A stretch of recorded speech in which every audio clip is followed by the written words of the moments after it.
ਹੋ ਲੈਂਦੇ ਜ਼ਰਾ ਇਹਨੂੰ ਲਾਇਓ, ਫਿਰ ਉਸਤਾਦ ਉਹਨਾਂ ਕੋਲ ਇੱਕ ਛੋਟੀ ਜਿਹੀ ਬੀਟ ਸੁਣਨੀ। ਠੀਕ ਹੋ ਗਿਆ ਜੀ। ਸਾਰੇ ਦੋਸਤਾਂ ਨੂੰ ਜੀ ਆਇਆਂ ਨੂੰ। ਅਸੀਂ ਪਹੁੰਚ ਗਏ ਘੰਟਾ ਘਰ। ਅੱਜ ਸਾਡਾ ਲੋਹੜੀ ਦਾ ਮੇਲਾ ਲੱਗ ਗਿਆ ਹੈ। ਲੋਹੜੀ ਦਾ ਮੇਲਾ ਇਸ ਵਾਰੀ ਅਸੀਂ ਕਿਸਾਨਾਂ ਦੇ ਨਾਂ ਕੀਤਾ ਹੈ, ਜਿਹੜੇ ਮੁਖਤਲਿਫ ਜਗ੍ਹਾ ਤੇ ਪ੍ਰੋਟੈਸਟ ਕਰ ਰਹੇ ਨੇ, ਸਿੰਧੂ ਟਿਕਰੀ ਬਾਰਡਰ ਤੇ ਬੈਠੇ ਹੋਏ ਨੇ। ਉਹਨਾਂ ਕਿਸਾਨਾਂ ਚੋਂ ਲੈਲਪੁਰ ਤੋਂ 1907 ਦੇ ਜਲਸੇ ਦੀ ਯਾਦ ਤਾਜ਼ਾ ਕਰਦਿਆਂ ਹੋਇਆਂ ਅਸੀਂ ਇਸ ਵਾਰੀ ਇਹ ਮੇਲਾ ਜਿਹੜਾ ਹੈ ਡੈਡੀਕੇਟ ਕੀਤਾ ਆਪਣੇ ਕਿਸਾਨ ਭਰਾਵਾਂ ਨੂੰ। ਅਸੀਂ ਪੂਰੇ 10:30 ਵਜੇ ਪਾਕਿਸਤਾਨ ਟਾਈਮ ਦੇ ਮੁਤਾਬਕ ਸ਼ੁਰੂ ਕਰਾਂਗੇ। ਬਸ ਅਸੀਂ ਆ ਗਏ ਹਾਂ। ਸਾਡੇ ਬਹੁਤ ਪਿਆਰੇ ਫਨਕਾਰ ਅਸਲਮ ਲੋਹਾਰ ਸਾਹਿਬ ਵੀ ਆ ਗਏ ਨੇ, ਔਰ ਸਾਡੇ ਢੋਲ ਦੇ ਉਸਤਾਦ ਹੋਰੀ ਵੀ ਸਾਰੇ ਆ ਗਏ ਨੇ, ਬੈਠੇ ਨੇ।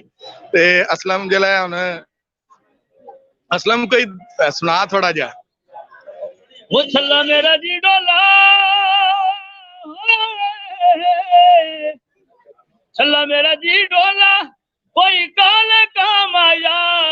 ਉਹ ਸੱਜਣ ਗਰੀਬ ਹੋਵੇ ਨਾ ਮਾਰੀ ਅੱਖਾਂ ਮਾਇਆ। ਵਾਹ। ਸੱਜਣ ਗਰੀਬ ਹੋਵੇ ਨਾ ਮਾਰੀ ਅੱਖਾਂ ਮਾਇਆ। ਉਹ ਛੱਲਾ ਮੇਰਾ ਜੀ ਡੋਲਾ, ਕੋਈ ਮੰਜੀ ਦੀਆਂ ਬਾਈਆਂ ਨੇ। ਓਏ ਅੱਜ ਤੱਕ ਨਹੀਂ ਸੁਣਿਆ ਕਿਸੇ ਤੋੜ ਨਿਭਾਇਆ। ਵਾਹ ਵਾਹ ਵਾਹ ਵਾਹ। ਅੱਜ ਤੱਕ ਨਹੀਂ ਸੁਣਿਆ ਕਿਸੇ ਤੋੜ ਨਿਭਾਇਆ ਨੇ। ਵਾਹ ਜੀ ਵਾਹ, ਵਾਹ ਜੀ ਵਾਹ। ਸਾਡੇ ਢੋਲ ਦੇ ਉਸਤਾਦ ਜੀ ਵੀ ਬੈਠੇ ਨੇ। ਉਸਤਾਦ ਜੀ ਸਾਡੇ ਕੋਲ ਬੰਦੇ ਨੇ, ਜਦੋਂ ਅਸੀਂ ਪੋਸਟਰ ਲਾਇਆ ਉਹਨਾਂ ਨੇ ਆਖਿਆ ਕਿ ਅਸੀਂ ਜਿਹੜੇ ਸਾਡੇ ਉਸ ਬੰਨੇ ਦੇ ਪੰਜਾਬ ਦੇ ਲੋਕੀ, ਉਹਨਾਂ ਅਸੀਂ ਆਖਿਆ ਕਿ ਜਿਹੜੀ ਸਾਡੀ ਸੰਦਲਬਾਰ ਦੇ ਢੋਲ ਦੀ ਜਿਹੜੀ ਰਿਦਮ ਹੈ ਨਾ, ਉਹ ਸੁਣਿਆ ਸਾਨੂੰ ਬੜਾ ਅਰਸਾ ਹੋਇਆ। ਤੇ ਮੈਂ ਉਹਨਾਂ ਨੂੰ ਦੱਸਿਆ ਕਿ ਅਸੀਂ ਢੋਲ ਦਾ ਇੰਤਜ਼ਾਮ ਉੱਥੇ ਹੈ ਵੇ, ਸਾਡੇ ਉਸਤਾਦ ਜੀ ਸੀਨੀਅਰ ਬੰਦੇ ਸਾਡੇ ਆਣਗੇ ਤੇ ਉਹਨਾਂ ਨੂੰ ਤੁਸੀਂ ਥੋੜਾ ਜਿਹਾ ਟ੍ਰੇਲਰ ਵਿਖਾ ਸਕਦੇ ਆ, ਫਿਰ ਬਾਅਦ ਚ ਤੇ ਤੁਸੀਂ ਸਾਡੇ ਨਾਲ ਚੱਲਣਾ ਹੀ ਆ। ਫਿਰ ਖਾਸ ਸਾਡੇ ਇਸ ਇਲਾਕੇ ਦੀ ਜਿਹੜੀ ਰਿਦਮ ਹੈ ਜਾਂ ਬੀਟ ਹੈ, ਉਹਦੀ ਇੱਕ ਜਿਹੜੀ ਹੈ ਨਾ, ਉਹ ਅਸੀਂ ਤੁਹਾਨੂੰ ਟ੍ਰੇਲਰ ਸੁਣਾ ਰਹੇ ਹਾਂ। ਸਾਡੇ ਉਸਤਾਦ ਲੋਕ ਬੈਠੇ ਨੇ ਢੋਲ ਲੈ ਕੇ, ਪੂਰਾ ਇਸ ਵਕਤ ਪੰਜਾਬ ਪੂਰਾ ਜਿੱਥੇ ਜਿੱਥੇ ਬੈਠੇ ਨੇ ਪੰਜਾਬੀ ਸਾਰੇ ਵੇਖ ਰਹੇ ਨੇ। ਅਸੀਂ ਤੁਹਾਨੂੰ ਟ੍ਰੇਲਰ ਵਿਖਾ ਰਹੇ ਹਾਂ। ਹਜੇ ਮੇਲਾ ਸਾਡਾ ਪੂਰੇ 10:30 ਵਜੇ ਸ਼ੁਰੂ ਹੋ ਜਾਣਾ ਹੈ। ਔਰ ਅਸੀਂ ਜਿਹੜਾ ਨਾ ਬਸ ਦੋਸਤਾਂ ਨੂੰ ਲਓ ਜੀ, ਪ੍ਰੋਫੈਸਰ ਅਬਦੁਲ ਕਾਦਰ ਮੁਸ਼ਤਾਕ ਸਾਹਿਬ ਪਹੁੰਚ ਆਏ ਨੇ। ਸਾਰੇ ਦੋਸਤ ਸਰ ਜੀ ਆਇਆਂ ਨੂੰ ਸਰ। ਲੋਹੜੀ ਤੇ ਜਵਾਨ ਸਾਡਾ ਦੋਸਤ ਵੀ ਆ ਗਿਆ। ਤੇ ਹੁਣ ਅਸੀਂ ਤੁਹਾਨੂੰ ਢੋਲ ਦਾ ਇੱਕ ਟ੍ਰੇਲਰ, ਖਾਸ ਕਰ ਪ੍ਰੋਫੈਸਰ ਜੋਤੀਆ ਅਟਵਾਲ ਹੋਣਾ ਨੇ ਸਾਨੂੰ ਕਿਹਾ ਸੀ, ਔਰ ਉਸ ਤੋਂ ਵੱਖ ਜਿਹੜਾ ਹੈ ਉਹ ਸਾਡੇ ਹੋਰ ਵੀ ਦੋਸਤਾਂ ਨੇ ਢੋਲ ਦੇ ਹਵਾਲੇ ਨਾਲ ਫਰਮਾਇਸ਼ ਕੀਤੀ।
बड़ी क्या बात मेहरबानी। क्या बात बस वाह जी वाह, बहुत अच्छा। ਹੁਣ ਗੈਸਟ ਆਣੇ ਸ਼ੁਰੂ ਹੋ ਗਏ ਨੇ। ਅਸੀਂ ਆਪਣੇ ਇੱਕ ਕਰਕੇ ਦੋਸਤਾਂ ਨੂੰ ਵੈਲਕਮ ਵੀ ਕਰਨੇ ਆ, ਨਾਲ ਨਾਲ ਤੁਹਾਨੂੰ ਵਿਖਾਣੇ ਜਿਹੜੀ ਐਕਟੀਵਿਟੀ ਚੱਲ ਰਹੀ ਹੈ ਇੱਥੇ।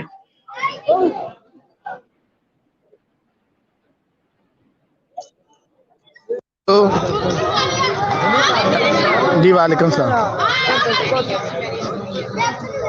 ठीक ठाक जी।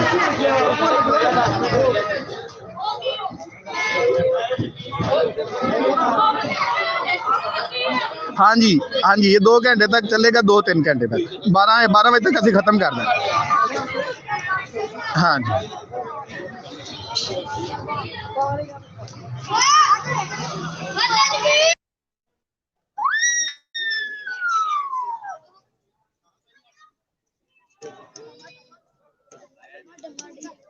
हाँ जी।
तो जी ਹੁਣ ਜਿਸ ਤਰ੍ਹਾਂ ਹੀ ਸਾਡਾ ਪ੍ਰੋਗਰਾਮ ਸ਼ੁਰੂ ਹੋਏਗਾ ਫਿਰ ਅਸੀਂ ਦੁਬਾਰਾ ਇੱਕ ਦਫਾ ਲਾਈਵ ਹੋਵਾਂਗੇ।